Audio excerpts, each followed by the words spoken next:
Welcome to Real STL News. Today, our guest is Mr. Eric Potts. Mr. Eric Potts is the owner of Peace of Mind Genetics. Can you explain to the community what your business does and how it contributes to the... Most definitely. First off, I want to thank you for giving me the opportunity to speak with you today. Yes, sir. I mean, it's very much an honor to be a part of this conversation with you. Yes, sir. So pretty much who I am, my name is Eric Potts. I am the managing director, owner of Peace of Mind Genetics and Wellness. We've been in business since 2005, and pretty much our mission that we set forth to do was to change lives in the children of our community. What we want to do is we want to allow children to live the best life that they can live.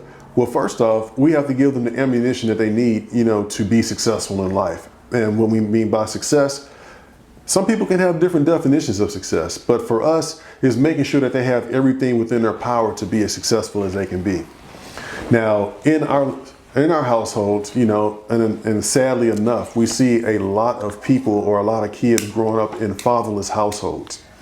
And what we did is when we first set forth in our mission to get started, we actually saw that there were a great need for fathers to get back into the household with their children.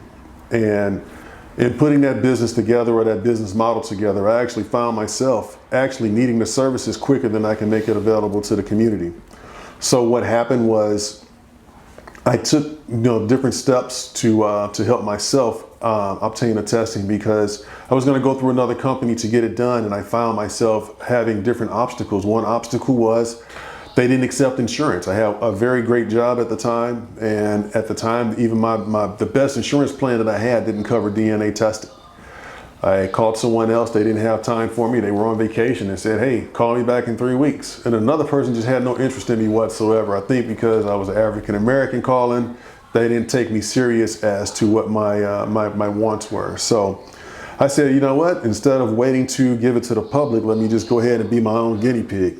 I was like the one company, the hair club for men. So now, So not only am I the president, I'm also a client, So the thing is, like they say, if it's not good enough for you, then how can it be good enough for someone else? Right. But in doing that, I found, what I call the 3 A's. I have to be able to make the testing affordable first off, because insurance doesn't cover the cost of DNA testing. I have to make it accessible, which means that it's open and available to anyone that needs it or wants the service. And then also, I have to make sure that those results are accurate, because again, this is my responsibility to the community to make sure that I'm delivering a quality product or delivering a quality test. And behind that, it's not about me chasing the dollar or seeing how much money I can accumulate from this, but it's doing quality work. And in the quality, I want to make sure that this test is right, because if this test is not right, or it's contaminated, or it's fabricated, somebody can lose their life over this. Okay. When you say contaminated, what do you mean? Please explain that. So when I say contamination, you're talking about different elements to the test. Some situations you have where a lot of people are doing the in-home test, where they might do a test from Walgreens or they might do a test from their local retailer.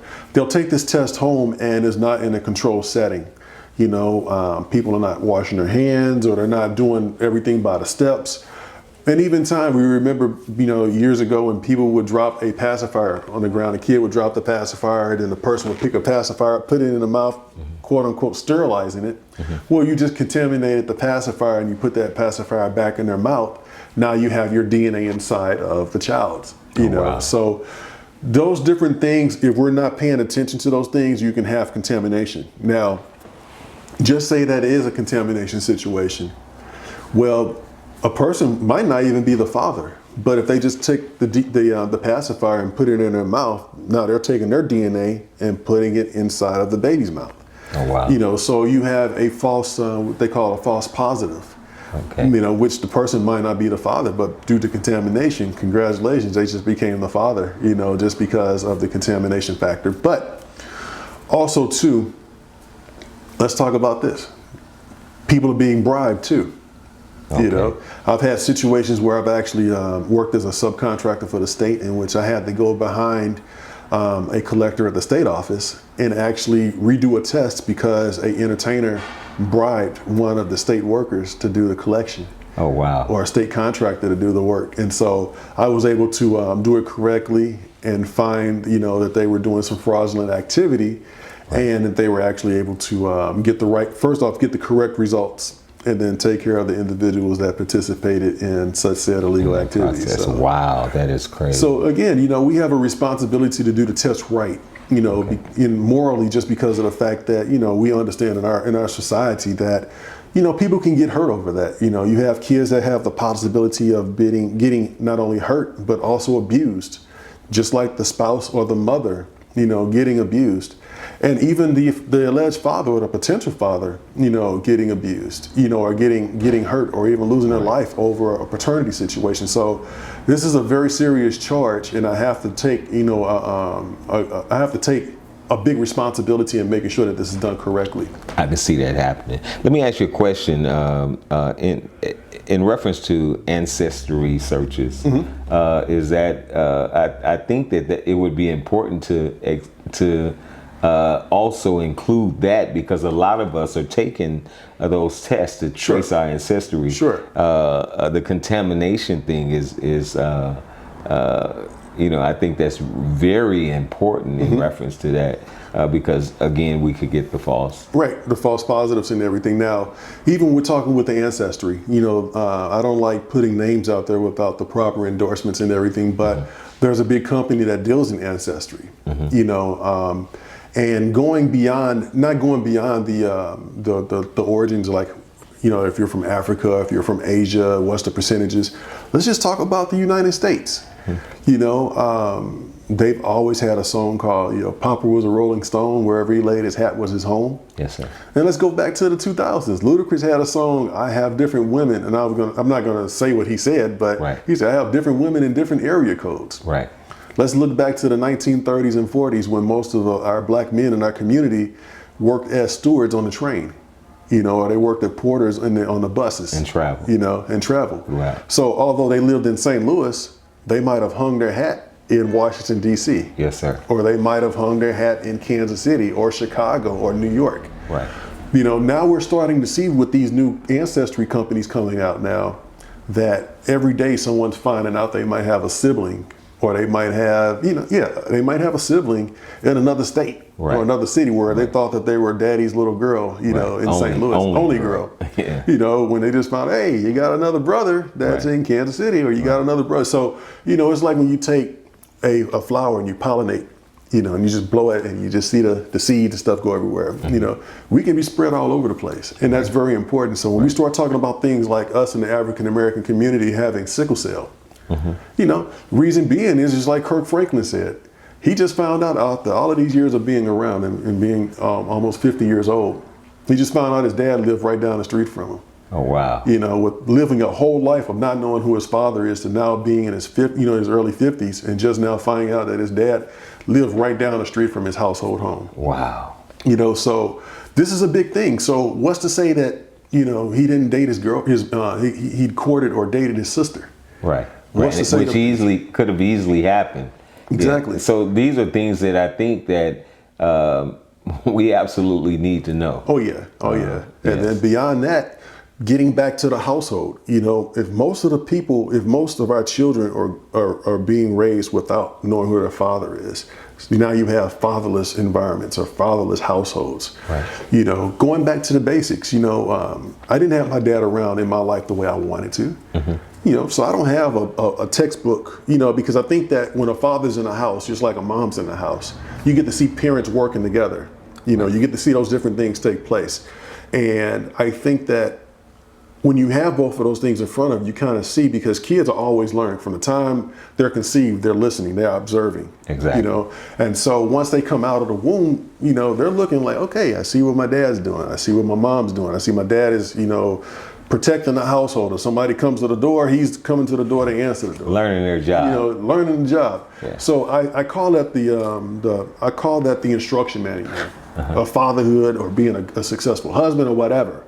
But if the father's not there, what are these young men or these young women seeing? Right. What are they learning? What do they have to learn? What are they exposed to? So in doing that, like I said, I grew up knowing my father, but I didn't have the relationship that I wanted with him. Right. And so with that, I didn't know how to be a father. You know, when I was pressed with the situation of, you know, becoming a new father, I didn't know what to do. Right. Because I didn't have that information in front of me. I didn't have that owner's manual that I was looking for. Exactly. You know, so with that owner's manual, you know, we looked at the Cosby Show. You know, to me, that was a father figure to me, Bill Cosby on TV. Right. You know, and even Leave It to Beaver. Let's be straight up. Right. We saw Ward get up every day and go to work. And we watched it. Yeah, he came home and chastised the kids and everything. But, you know, mom was at home, you know, being the warm nurturer. Hey, you know, give him a hug and this, that, and the other. And he's like, no, he was wrong, you know, and this, that, and the other. I have to teach him lessons. You know, but if we look at our society right now, you have children that are not respectful, not only to the people outside of their household, but to their parents, you know? Exactly. And let's just say it, to their parent, because most of the time the dad's not there. Right. You know, so just driving it back, it's very important. Like I said, I started this just really looking at how our children were progressing, how our children were behaving in our communities. Mm-hmm. How can we bridge the gap between a fatherless child and then a potential father that has no insight or no connection to that child at home? Okay. And a lot of times it's not that, you know, and I'm long-winded, so please excuse me. It's not a lot of, and there's not a lot of, there are guys out there that want to be fathers to their children, but sometimes they don't have the opportunity to be fathers. The system. You know, and whether it's the system or whether that it's the mother not understanding that, you know, okay, we had a child, but I understand that we didn't have the relationship, or we didn't have that chemistry to where we can live in the household together or be Exactly. married. But, you know, the father still needs access to the child because the child needs access to the dad. Needs that Exactly. The child needs that balance. Exactly. That's provided by both parents. Exactly. If that makes sense. And I agree. Most definitely, man, this is interesting, and I think you took us all to school, especially in reference to the lesson about contamination, mm-hmm. Because, you know, we all at some point have wrestled with the thought of maybe doing the ancestry mm-hmm. test, and even knowing whether or not we do have other siblings. Sure.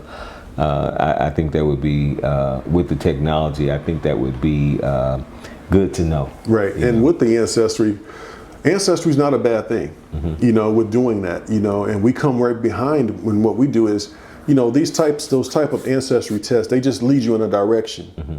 But what we do is we come right behind them. Once you're led in that direction, we give you the final confirmation. Okay. You know, we just put the icing on the cake for you. Now, I do have one question, because there may be some degree of concern about where this information is being stored, and whether or not it's being stored in a environment that is, you know, that is good for us. Sure.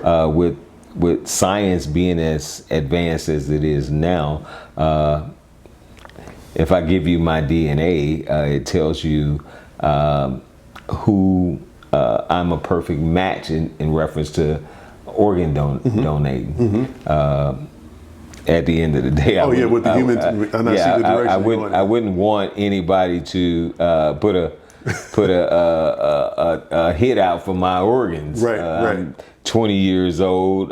Don't drink, don't smoke, eat healthy, mm-hmm. exercise regularly. I wouldn't want to become a target. Right. And we have heard these stories. There have been people who have been found with their organs cut out. Yeah, organ harvesting. Organs. Yes. In fact, we just had a major bust in Arizona and I believe Michigan, where they had warehouses of organs. Wow. And body parts, right. even heads. So, wow. you know, that is a major concern. I would think it was my concern personally, and I'd just like to add that. Right. Now, when you talk about ancestry and those types of businesses, I call them, you know, websites or services. Mm-hmm. You know, they have their own disclaimers, you know, about what they do. I don't go over them with a fine-tooth comb, but I know that they have some kind of disclosure that lets you know that you have a level of privacy with your information. Okay. Now, us, Peace of Mind Genetics as a whole, All of our services are confidential, so we're not like the CDC. You know, if you take an STD test or something like that, and a person, or just say a young man, is found to be the father, I'm not obligated to the state of Missouri. I'm not obligated to anyone or any entity to report those results to the person. Okay. You know, to the to any kind of entity or any kind of corporation or any kind of court or anything like that, unless I'm ordered by the courts to do that. Okay. You know, in almost 20 years of operating, I've never been subpoenaed for results. Okay. You know, so it's strictly confidential. You know, and our hopes is we can do the test, we give you the information, and not only do we give you the information, we help you after the fact. You know, we just don't give you a receipt and say, okay, thank you, we'll see you on the next kid. Okay. We want to help you navigate through that newfound, either if you are the father or if you're not the father, we're going to help you with support afterwards, you know, whether it's access to a support group or access to counseling, access to therapy, whatever it takes to help you become a more successful person, you know, in this situation, to help you from resorting to violence or a different outcome or a negative outcome. So it's all about getting a person back to being a better version, you know, of who they need to be. Wow, this is interesting. And just sitting here, I'm saying to myself, I got to get this done. Right. So that's something that we'll discuss after. But when it's all said and done, man, we at Real STL News, we thank you for your service, your contribution to the community, and again, we try to promote businesses that contribute to the upliftment of the community. So I appreciate with that being said, you know, it is what it is. Yeah, and I definitely appreciate, you know, yourself and the new Real STL St. Louis, STL News St. Louis. Yes, sir. You know, I really appreciate your platform because, you know, one thing about it, you know, you're unbiased, you know, and you're in the community doing the work that needs to be done. So I really appreciate your platform and what you're doing for our community. Reporting and just showing what's going on in the community without, you know, from an unbiased lens. Okay. You know, and I definitely am appreciative and pledge my support to your efforts and what you're doing in the community as well. Okay, we appreciate that. Yeah. Okay, you heard it first here on Real STL News. We ask that you check back in. Is there information that you can give to contact you? Sure. In the event that someone wants to. Most definitely. You can reach us at peaceofmindgenetics.com, or you can call us at 314-714-5362, 314-714-5362. And also, too, in the near future, you may be able to go on to the Real STL News St. Louis and look us up as well. So definitely we'll make resources available and see what we can do as a partnership, you know, to work together, you know. Okay. That'd be a great thing. That'd be great. So when you're done, we would appreciate if you would tag, share, follow, like, comment, and make sure you hit that notification button so that when we have stories like this that brings awareness to the community, that you're notified. Real STL News, Amir.